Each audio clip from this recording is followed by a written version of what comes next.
Ya, pada kesempatan pagi hari ini kita akan membahas tema DNA, nasab, dan nasib. Teman-teman semua, siapa di antara Anda yang pernah mengikuti postingan saya tentang DNA Phantom Effect? Ya, kalau di DNA Phantom Effect, kita akan bisa jelas sekali mendapatkan pembelajaran bahwa ternyata bahan dasar alam semesta mengalami perubahan pola saat dia bersentuhan dengan DNA. Nah, DNA ini ketika berubah, maka bahan dasar alam semesta juga akan mengubah. Artinya ada keterhubungan antara realita dengan DNA. Nah, lalu apa yang mengubah DNA? Ternyata yang mengubah DNA adalah pikiran dan perasaan manusia. Berarti DNA bisa berubah polanya ketika ada perubahan dalam pikiran dan emosi seseorang yang bersangkutan. Nah, lalu kaitannya dengan judul kita apa? Begini teman-teman semua, sejak dulu saya bertanya-tanya, kenapa ya misalkan Nabi itu satu garis keturunan gitu ya, emang ada hubungannya gitu loh. Atau nenek moyang kita menerapkan bibit-bibit bobot. Seberapa besar sih pengaruhnya misalkan apa yang dialami generasi terdahulu pada peristiwa hidup yang kita jalani saat ini atau nasib.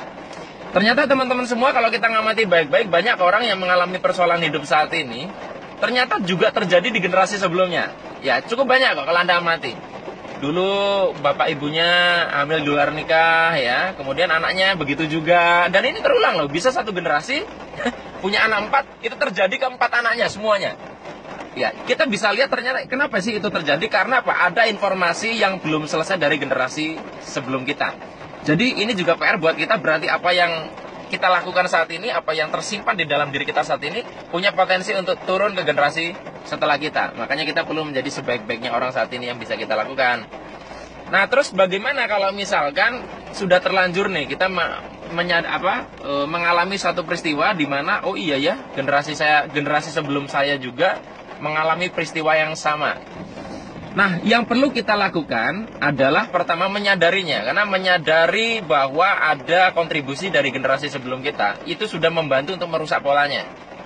Kok bisa gitu? Ya, sama seperti kenapa banyak orang bisa lebih mudah menyelesaikan persoalannya. Pertama adalah menyadari dulu persoalannya apa. Karena kalau orang sudah tidak sadar polanya, tidak sadar persoalannya, bagaimana dia bisa menemukan solusi yang pas untuk itu. Jadi menyadari pola itu sudah merusak polanya. Jadi kalau Anda aku sudah menyadari bahwa ada pola yang sama di generasi sebelum saya, itu udah rusak polanya. Nah, kedua, kalau sudah begitu apa yang dilakukan? Jangan menyalah-nyalahkan generasi sebelumnya. Karena yang terjadi adalah setelah kita tahu, kita malah membenci generasi sebelumnya, yang justru kebencian kita memberikan atensi yang sangat kuat. Dan pernah kita bahas bahwa atensi akan membangun koneksi dan semakin kuatlah pola itu akan berulang. Jadi yang perlu kita lakukan adalah kita doakan.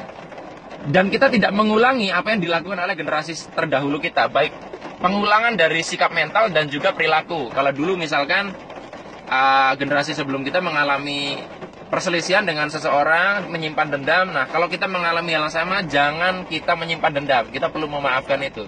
Karena kalau nggak, cerita ini nggak selesai-selesai, dilanjutkan terus. Gitu ya.